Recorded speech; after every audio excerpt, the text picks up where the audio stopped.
So in this episode, we're talking to Mubarak Mansoor Ali, who is a HCPC registered lead therapist. He's got a MPhil in clinical psychology and a master's and PG in applied psychology. And he's talking to us about the use of culture within therapy and also thinks about his sort of services that he speaks to people throughout the world using his therapy and some of the things about emotion focused work and particularly about his use of therapy for people who are grieving. So we really look forward to speaking to him today. Here's the episode. Lovely to meet with you, Mubarak. It's really interested to hear about your work. And I wonder if you could tell us how you got into the field of psychology.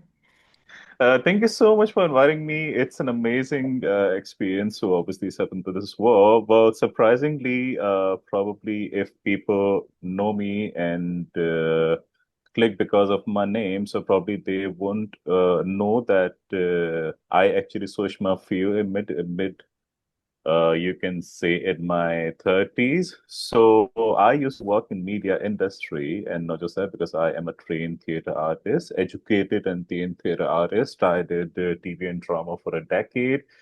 And then in 2015, one event happened, and I would say the psychology just happened, and it just consumed me entirely. So it is kind of an innate thing because in theater arts or in performing arts, we understand or we study human psychology or human behavior already, because obviously that's what you do in theater, that's what you do in acting, script, and in plays. So we unconsciously or without knowing, we learned it already and we didn't know about that. And I was really interested in it. And later on, something happened in 2015 that changed the course of life. And when you work in the media industry, so people who work in the media industry could relate. I believe you have a lot of time because at times when recordings and other things are scheduled, you're just working for a few days and you have a lot of time to kill. So I was just wondering, let's just kill time with something. So literally, I got it down with two fields. One was app development, another was psychology. So I thought that I believe I'm too old to learn C++ or Java or Oracle or those kind of languages. So I thought I'll just go to psychology. And I believe that was the best decision of my life because, well, just a few years from now, I could never imagine working in the UK or working in psychology or working in a hospital. But here I am. So, yeah, that was unexpected, but we can say just life happened and it just changed the course of my life. Well, it's interesting. I'm sure you're the first actor or media person we've had on, so that's fascinating. Really I hope so. interesting. I hope so. But that's why I can actually debate on Oedipus complex with you. Yeah, should be an expert on it. I remember when I was doing my undergrad, I was interviewing a person who was an actor, and he talked a lot about getting into role, and I hadn't thought about this sort of the Mhm. psychology of that and how Yeah, much you have to sort of and how much easier it is to take a role on a stage or on a film. yeah, And you wouldn't do that in real life. It is really interesting. It's something I'd never thought yes, about before, but that's very interesting. Think about what we do as psychologists. We formulate and we interpret people's behaviour. As an actor, you're mm. exactly the same thing.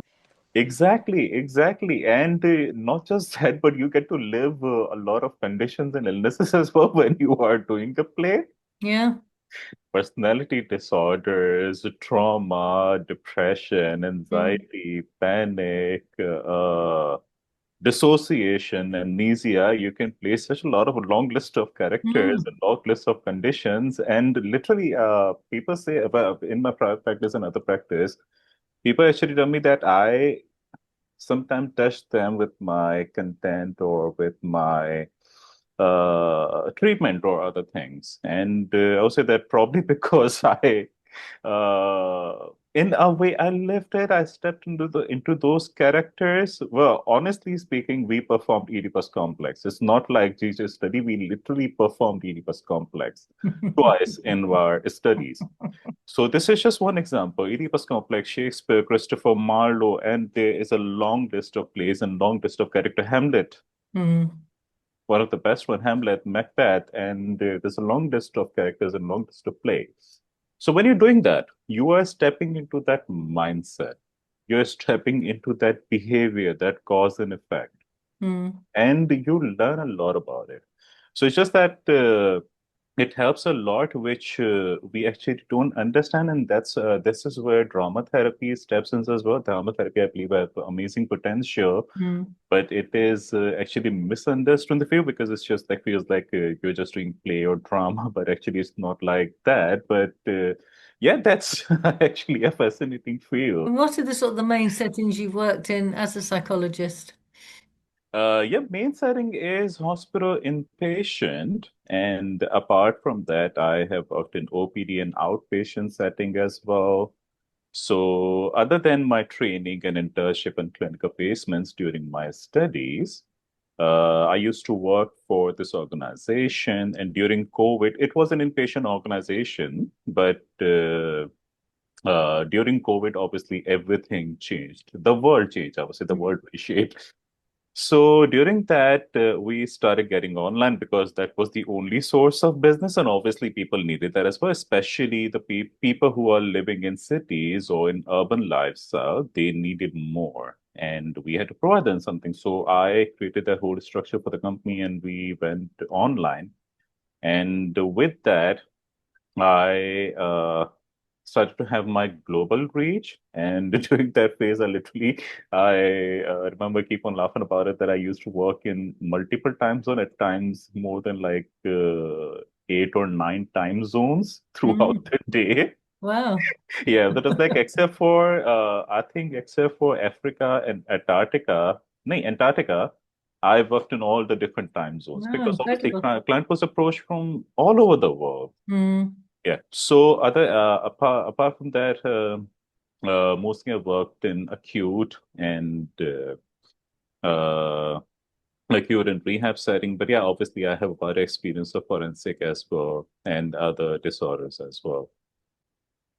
Do you have an area that you are drawn to working in, more like to that you haven't yet worked in that you would like to work in, or an area that you feel like your skills are more like neatly fitting?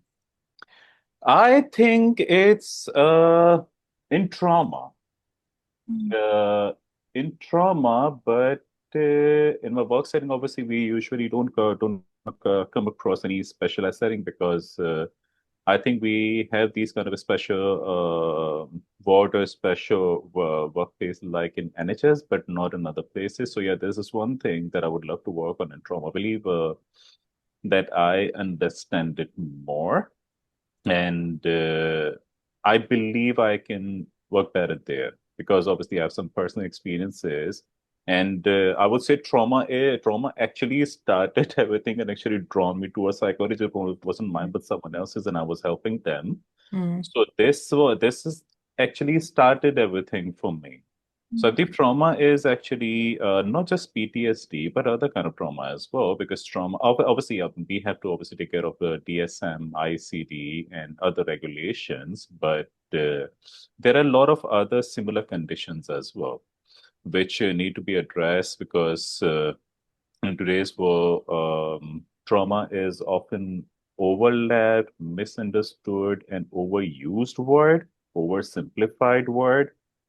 So addressing that and actually highlighting the need because sometimes a person who is coming with a diagnosis of schizophrenia or diagnosis of schizoaffective or others might just need a trauma intervention. Mm. So I believe that's something I would really like to work in the future. And I was really sort of drawn to you on LinkedIn because of the amazing sort of resources you put on there about managing emotions, managing trauma, and also grief. And I was wondered if you could sort of say about a bit more about that because they are fascinating, the resources you place on there and the ideas and information you put onto there. Yeah, I believe, well, apart from their individuality and independent existence, emotion, trauma, and grief, all of them are similarly overused, misunderstood, have a lot of different interpretation, but and we have in today's world, we have normalized it or oversimplified it so much that we don't understand the impact, because a simple emotion can literally ruin your life, literally can disrupt your personal, social, occupational, relationship life. That's why I focus on emotions a lot, because in a lot of different culture, because I have worked with a lot of different cultures throughout the world.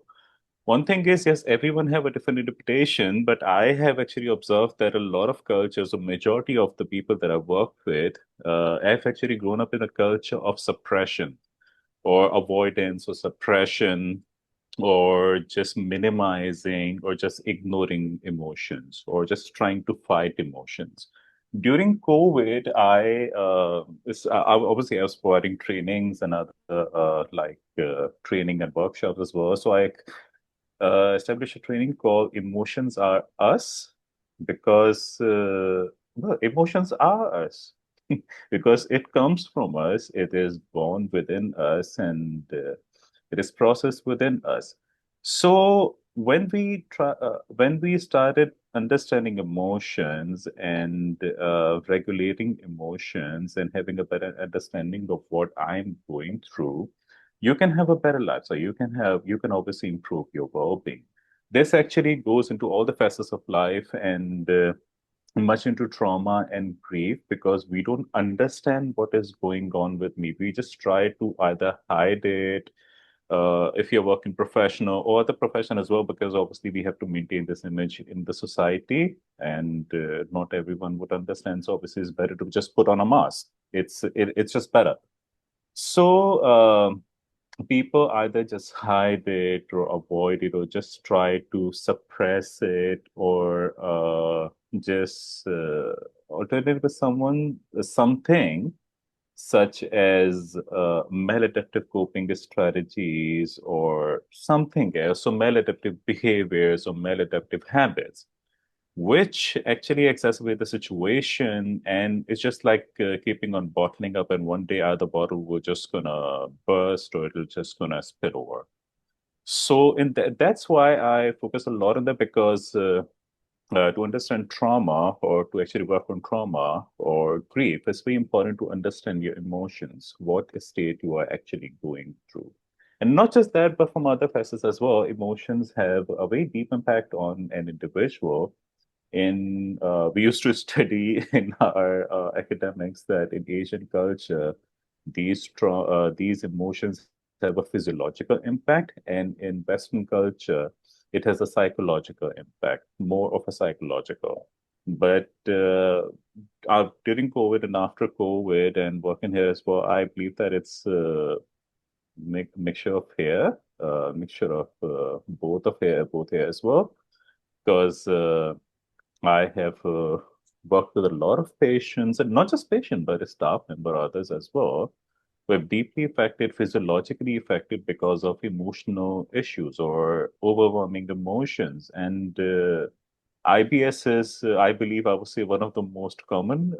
I believe it's irritable bowel syndrome, and digestive issues and gastrointestinal issues, heartburn, and these kind of physiological issues are very common. Skin and hair fall. So these things are very common, and it happens all over the world. It's not like it's only in Asian culture or other cultures. It's just happening everywhere. So that's why I love to actually focus, and I love to actually spread awareness about that, so that obviously whoever is reading or whoever is listening can benefit from it, understanding themselves better. Because I believe when you understand yourself better, you can obviously take control of your life, which actually leads to transaction analysis, one of my favorite therapy, which I really, really, really like. And it's just like in childhood, we unconsciously write a script, but we can always change our script. So giving ourselves a power to change our script. So that's why I really like to focus on in grief. Grief as well, oversimplified or overused or misunderstood, because grief can have a very significant impact of life. Grief can cause a lot of mental health conditions, and not just that, but other social and other occupational disruptions as well. Understanding grief and allowing yourself to grief is really important. And grief is usually just associated, technically associated in digital world or world with the death of a person.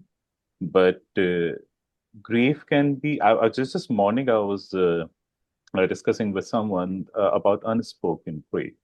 Because for grief, it doesn't have to be such a significant or a big loss. It can be from other things as well. So losing your job, losing your favorite belonging, or uh, just accidentally losing something. And there can be obviously a lot of other conditions as well.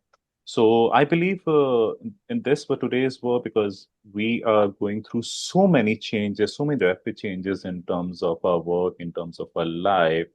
It's really important to understand these emotions, start understanding these, because I believe it actually gives a lot of strength. So if something we can do, something when we start with, so I would say that emotions, or understanding emotions, and feeling emotions, regulating your emotions is, I believe, a good start, a good stepping ladder.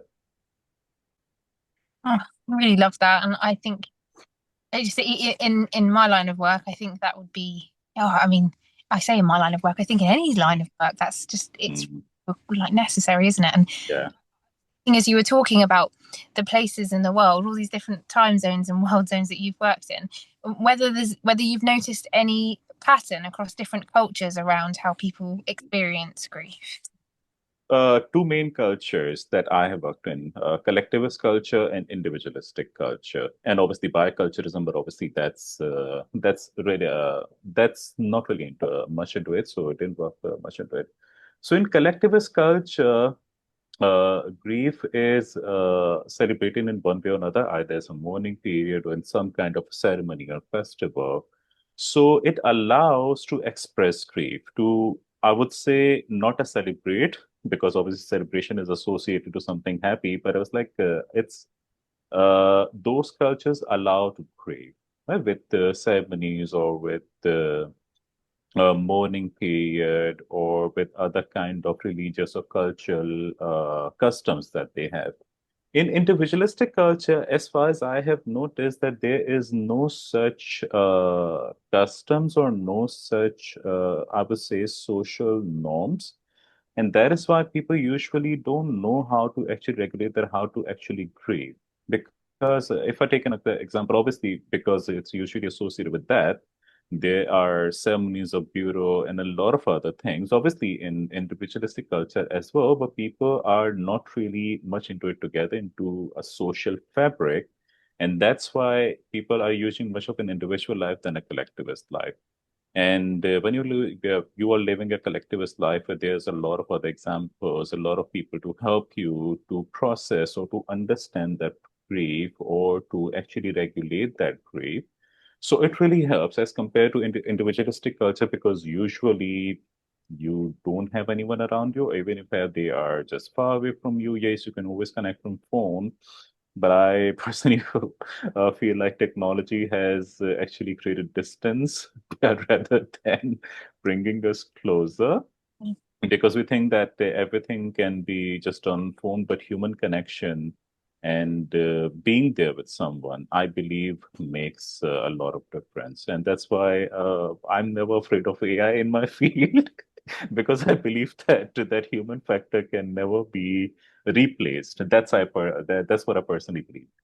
So Mm. in Pacific culture, I've actually noticed that there are not a lot of avenues and not customs or social norms or social behaviors to allow grief or to process grief. So that's the major difference I have seen.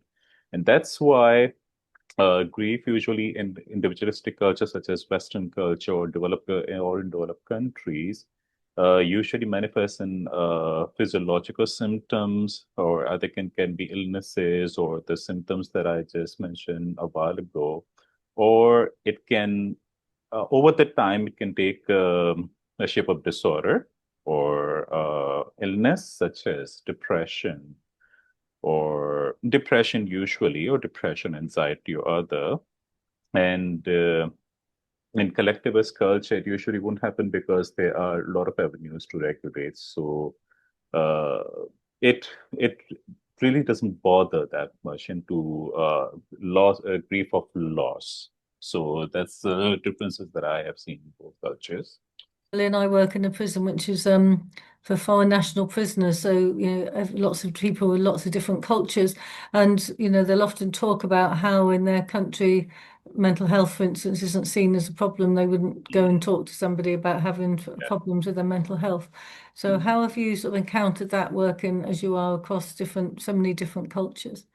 Even now, even today, into year 2025, there are a lot of countries, there are a lot of cultures with no concept of mental illness or mental Mm, health, and it's not just a taboo, but it's more than a stigma. It's actually an insult of a person, mm, or it's in a lot of culture, it goes against the faith as well, that you are actually not faithful anymore, or you are not following your faith anymore, or your faith is actually losing, or you are losing grip on your faith. So that is actually, I would say, not a healthy in a lot of cultures I have seen around the world, that doesn't really appreciate it, doesn't really acknowledge mental health. And even from my country back home, obviously there is awareness in capital cities or in major cities. But apart from that, I believe 95% of the country, or 95% of the population don't believe in mental health, or I would say don't even know about mental mm, health. Because for mental health, we have only learned this word depression and anxiety, those two to three words. And they are so oversimplified or so overused that these terminologies or these disorders have lost their meaning. So I remember doing the post on this, oversimplifying these terminologies, oversimplifying these words in a live, and I received a very overwhelming response on that. It went viral, and a lot of people around the world, with my network, actually related, because this is happening everywhere in mm, our work, in everywhere throughout the world, in work culture, in personal life, and other life, and in movies as well. There was I don't remember, but there was this example of some local drama that actually didn't portray mental illness in a correct way, and it was more of a negative portrayal of mental illness. And these kind of things actually affect. So this is good that in developed countries, mental illness is actually accepted, it is acknowledged, and I would say celebrated as a part of life, not just a part of healthcare industry, but as a part of life. Something that you learn in your childhood, because I have my nephews here, uh, living here in this part of the world. And this is yesterday, I was there, and they were teaching me about these bullying classes and sessions about bullying and the effect. And I was really impressed that I didn't learn that about until I was in my 30s, mm. Yeah, going on through all my life, and I didn't even know about that. yeah. So this is just It's an example in terms encouraging. of yes, Mm, yes, and my own nephew as well, and the other nephew in other part of the world. I keep on talking to them, and they have yoga classes, they have relaxation classes in kindergarten or in yeah. preschool or in Mm, primary school, and I feel that they are so blessed that they are getting all mm, these opportunities mm, already that we didn't have back then. yeah, yeah. So, for awareness, obviously, there are two major divisions: is developed or aware society, or underdeveloped or unaware society. In unaware society, with my experience throughout the world, they don't acknowledge it, and obviously that's why there are more physiological issues, because it is usually manifested physiologically, and in developed world, it is celebrated, it is acknowledged, and that's why it is at least better regulated. But then obviously it comes to coping, there are coping strategies that obviously they are maladaptive coping strategies in different contexts. So yeah, that's the major difference in both the cultures. I really try and train my brain in this relatively new role around thinking about culture and how people use the terms and what terms mean to them. So Mm. it was really helpful for me, us to hear that. Thank you. Mm. Yeah, because it's certainly something we encounter there. People, thinking even if they got some help here, and Mm, they were then deported back to their country or to a country where they've never been to sometimes, exactly. that, they wouldn't get that sort of support or their families wouldn't talk about things in the same terms. So it's very difficult, really, isn't it, to think about how do we support people to then support themselves once they move. Exactly. And at times they're not even allowed. And when they want to talk about it, they see social consequences or cultural consequences or faith-related consequences. People start in obviously, I would say, uh, pointing them out in society that these people are against culture, and obviously those things can take a long time. But that's why I've actually noticed that people usually keep quiet and people don't talk about it because they know that there's no acceptance, and I would not even be able to accept that. I remember that this is something very when I heard that, it was surprising and it was disturbing for me at the same time.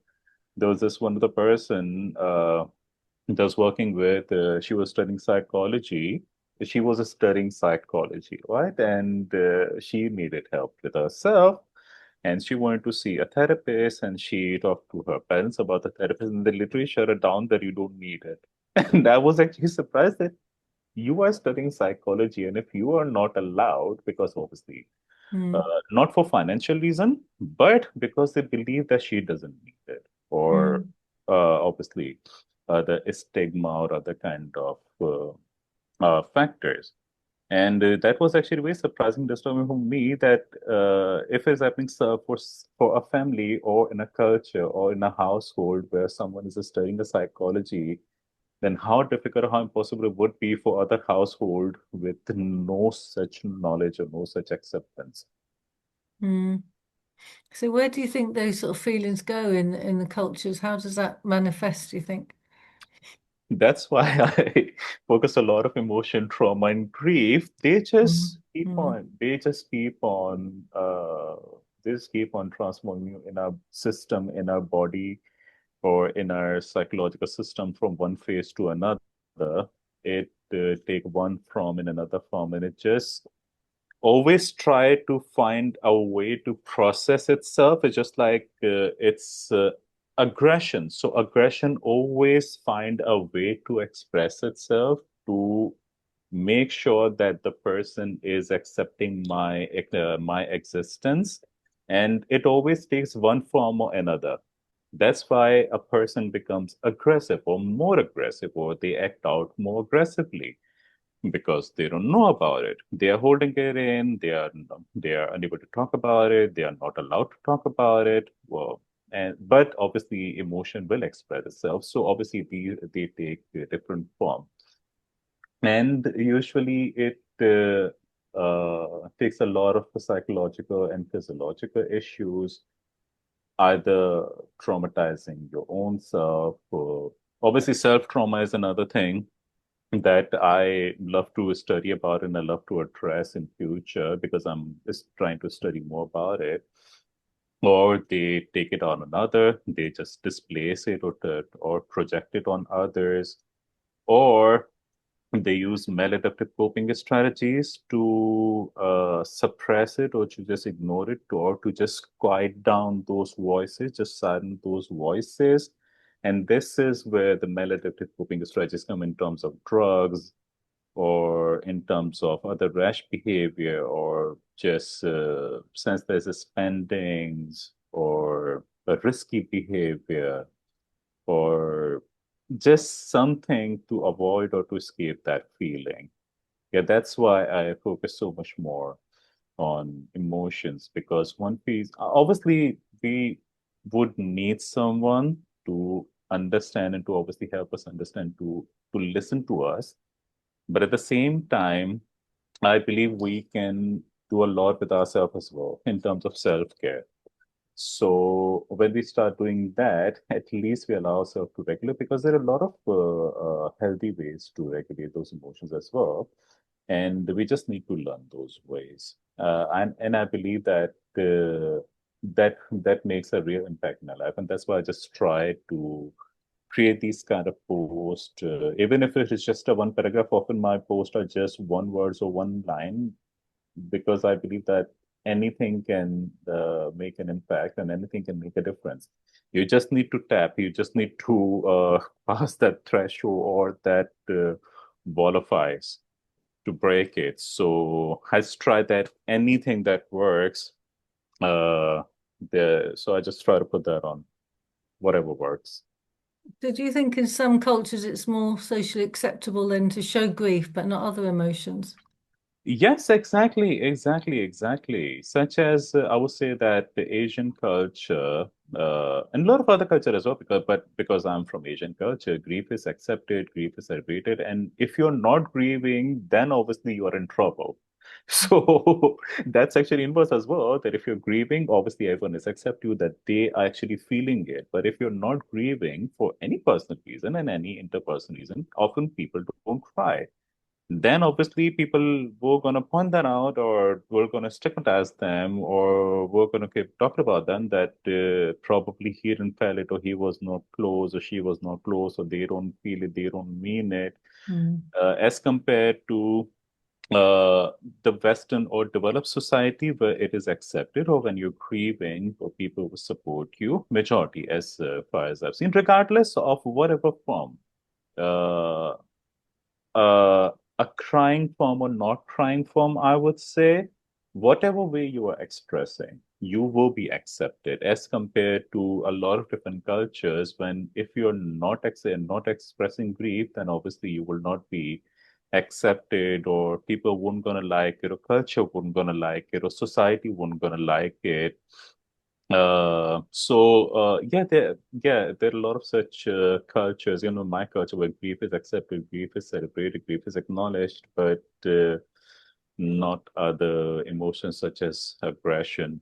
Whereas just everyone just want to eliminate aggression, is such as it is a bacteria, foreign element that we can just take it out of our life, but it's not like that. It's a part of us. You can never take out aggression from a person, Mm. but we can regulate. We can use that energy. We can use that force for something good. Because I use my aggression, and I'm always most creative when I'm angry, because it's just a energy understanding. Because when you are in the overwhelming emotions, you have overwhelming energy. And it's just that if you can put it to something good, it will give you good results. So when we try to fight such as aggression, when we try to fight it, when we try to eliminate it, it will only bring harm, or bring back to us, or bring back to society. Whereas as compared to when we try to accept it, or regulate it, or find ways to channelize it better, I am 100% sure that it's going to be not just good for the person, but for the whole family, and for the society or community, or wherever they're living in.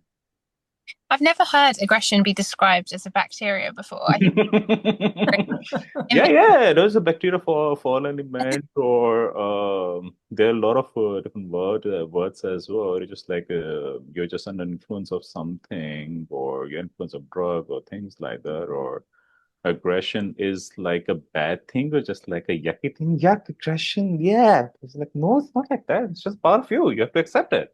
Mm. hopeful that there's going to be a LinkedIn post about it because I please may you keep up with all those. You mentioned it briefly earlier, but it is, I guess, in this moment to give a shout out to your LinkedIn page and for people to go and follow you because, like you said, you do little snippets, you do some really thoughtful things, some huge posts that have gone viral, like you said. So it's really good to have that platform that we can share our thoughts and people can engage with it. Yeah, definitely. I try as much as I can. I'm not really active lately, but I try as much as I can. And uh, important thing for me is because I think it's established that I'm from creative field. Mm. I always try to find unaddressed or unnoticed or under the carpet things, and I always try to address that. And I have always received a positive and overwhelming response for that, because no one is talking about that. And just like, why not? Mm. Why not? So my life, some principles of life are why and why not. It's like, try. If it is not obviously not bringing any harm, Mm, just try it. You never know. mm. So what is sort of the feature of most of your work that you do? I presume you're doing sort of therapy online. What is the feature of most of your work? What do people sort of coming to you about?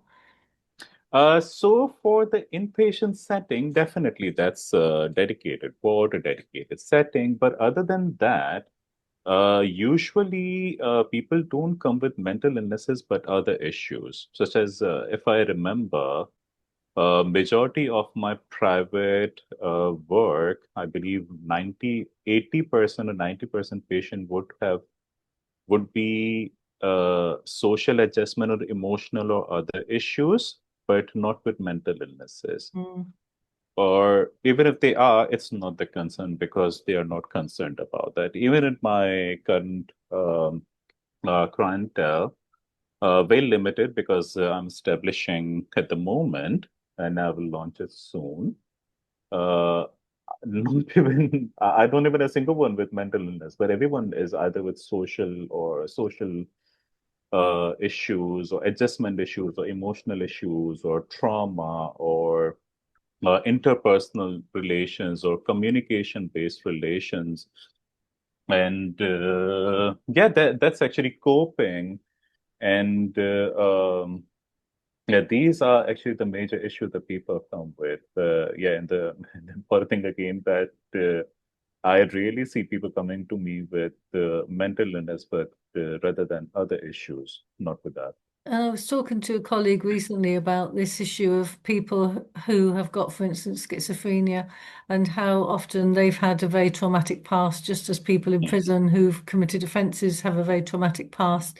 And we were wondering about how we could do a piece of research to see why some people become mentally unwell and, develop psychosis, and other people channel it, like you say, a different way and end up committing offences. And yet they seem to have so many similarities in what's happened to them in the past. Mm. And it's a fascinating area of work. Exactly. This brings us to Freud, our favorite one, Eros and Thanatos. They're two energies, good energy and bad energy, life energy and death energy. And it's just like which energy you're feeding into. If you're feeding into good energy, but same aggression that actually makes you punch someone or make you hit someone, that same energy can be used in boxing or basketball or football or any sort of other gymming or other exercises. So instead of that, why don't you at least try gymming or throwing a ball or any sort of such a sport or other thing? It's just like just trying or just replacing that behavior with something. So this is what my intervention usually focus on as well, that I actually try to personalize intervention with life, whatever that person is doing, their profession and their environment or whatever is available around them. And I try to customize and personalize intervention so that it becomes a part of their life and you don't feel like you're doing anything different or anything new. So, what you are feeding into, what energies you're feeding into, if you are feeding into negative energies, if you're feeding into these destructive energies, definitely a person would go to a part to do something bad. And if a person is aligned to good energies, positive or constructive energies, then obviously a person would, I believe, won't gonna go on that path of crime or path of hurting someone else. And that's why I really like education systems around the world in developing countries because they focus on these energies, they focus on these issues and mitigating those issues in such an early age, in primary age. I believe that's really important. It's really necessary to and I believe in that study as well, not formally, but informally. I have obviously studied as well. And the Mindhunter, I believe, will gonna be top of everyone's mind. And love that series. And I'm waiting for third season like everyone else. So actually, that gives us well that, and it actually helps us to see actually in that series that if a bad path is taken or the wrong path is taken or actually the wrong path is shown to them, obviously they're gonna go on doing that. Again, I'll talk about a lot of cultures where actually responding to aggression or responding to any sort of energy is actually a sense of pride. And if you're not responding in an aggression, or if you're not responding in that kind of a heart or a soul, then um, you are not a man, or you are not a strong person, or you are actually a disgrace to society. And that person will definitely learn on to hurt other people because they have to actually get the pride.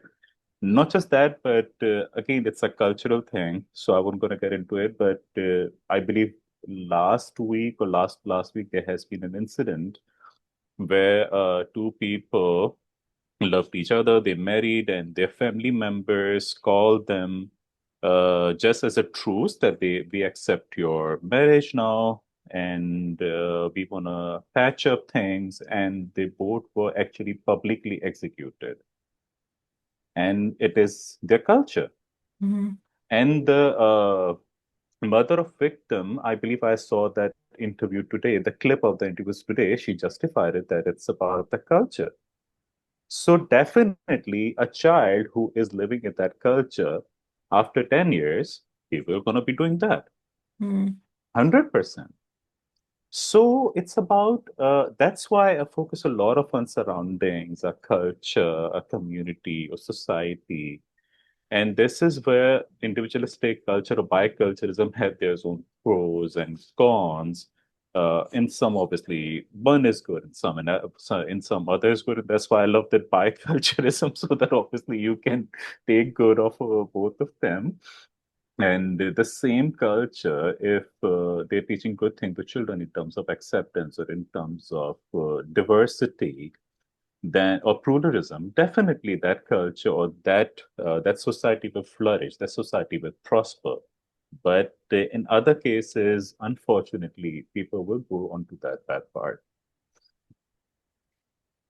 It's really interesting.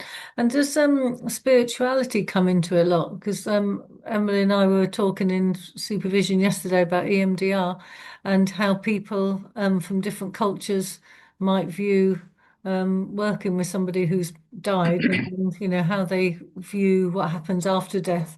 So how do you approach that sort of subject if people are grieving from different cultures? Yeah, that is very different. And in that case, when I'm starting therapy with someone, I always explore their beliefs or explore their practices, what practices they are from. And in that case, it was like I was always a curious child. So I think I was just having this talk with my boss, but colleagues, that I have read a lot of different religious scripts only because of my experience, and not now, when I was a child. And it helped me understand a lot of different religions, a lot of cultures. So yeah, that is one of the most important, basic, and fundamental thing for even for atheists, because I have actually worked with atheists or those clients who do not believe in any religion or any faith or anything. But still, I have found a pattern and a theme that they are following, or they are actually looking towards at least some energy, not in that energy, but sense, but other energy. So when I was studying, I would say that actually there is a fourth pillar of psychology as well, or mental health. After biopsychosocial, there is a Mm. spirituality. And I believe that's a fourth pillar which should be added in curriculum or academics, because that's really important. That's actually shaped the whole life. Mm. So, after culture, obviously, culture is usually formed around religion. So, religious practices or religious customs can change the way way grief is actually seen, grief is processed, grief is understood, and in that case, that's why I was giving an example of individualistic culture, because I have seen that people don't usually follow a faith, obviously because of their personal liking, which is absolutely acceptable and normal. And that's why they don't have a proper way, a proper custom. It's not about question of right or wrong, but it's just about having some sort of mechanism. But because just taking an example of when you're tired, from a childhood, and a body actually taught us to sleep, or to just take a rest, or just take a hot shower or cold shower. that will going to help you. What this is how religion or these kind of different customs actually help us to teach in childhood that this is how you can process it. So it plays a very big role, and at times, and obviously, it can do some harm as well because when it is not really understood. I did a post on religious trauma syndrome, not really similar, but something along the line. And again, that was very well received as well because people was like, we never thought of it. We never knew that this such thing exists. So obviously, we have that kind of element as well. Anything beyond optimal level, what I believe can do harm or can bring harm. So religion is very important, and getting those, understanding those factors when a client is coming to you in that intake or that initial phase is how they process grief, what is allowed, what is not allowed, because in a lot of customs, grief is allowed in terms of physiological hardships because it is expected that they would harm themselves to process grief or to express grief, which is obviously totally accepted in their culture. But that could obviously explain a lot in terms of the etiology, in terms of their formulation, to help them understand better that this is not a mental illness, this is a culture of their, this is a condition of their culture. Yeah, that's why I believe that obviously in UK and around the world as well, in the American health industry as well, cultural adaptation is given a lot of importance in terms of test and interventions as well to understand illness from that cultural point of view or that religious point of view.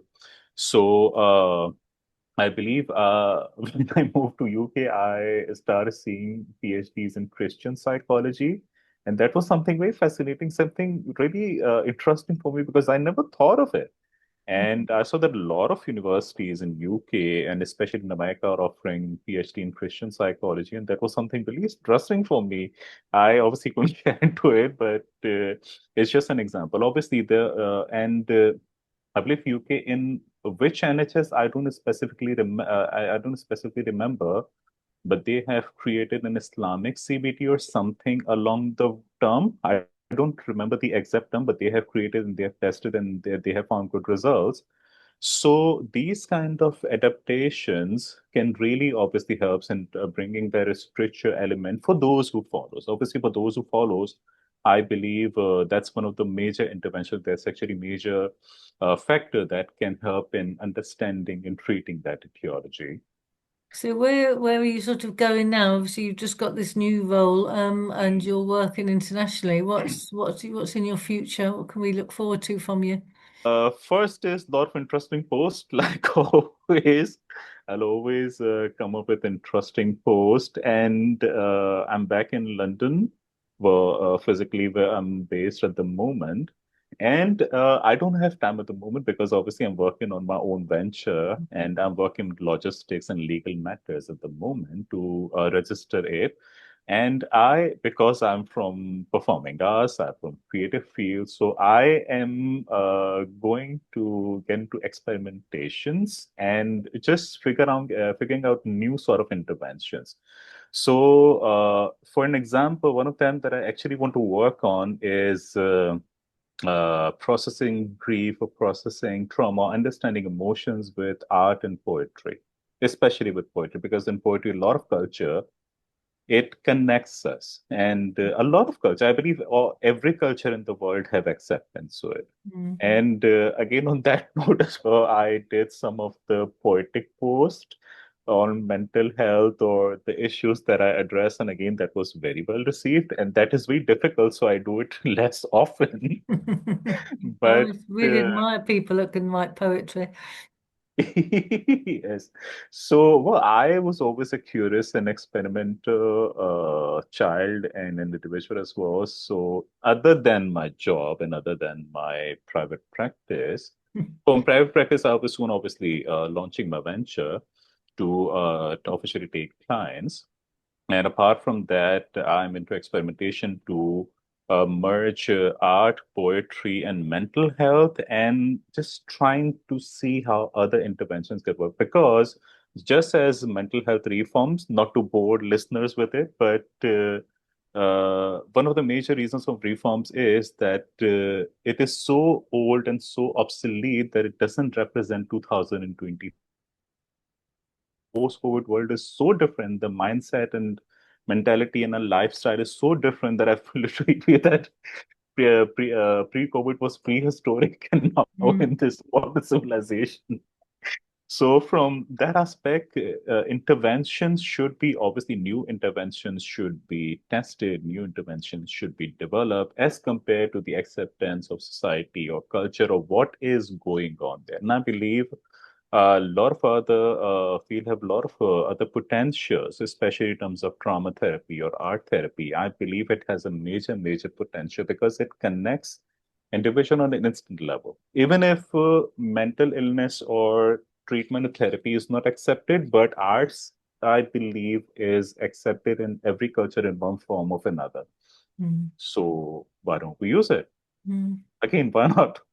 So this is something that I'm going to do. I have actually planned it outline for some sessions as well with art, poetry, and practical interventions, doing that in group form to obviously learn from each other or from understand with each other or to just be in that setting. So after some time, that's I'm going to do. I'm going to start experimenting. I'm going to start exploring these new interventions or creating interventions. Amazing. Very exciting. Look forward to hearing more about that then in the future. Absolutely. Yeah, definitely. Mhm. Well, thank you very much for your time. I really appreciate you speaking to us. And that just leaves us to say, let's talk forensic psychology.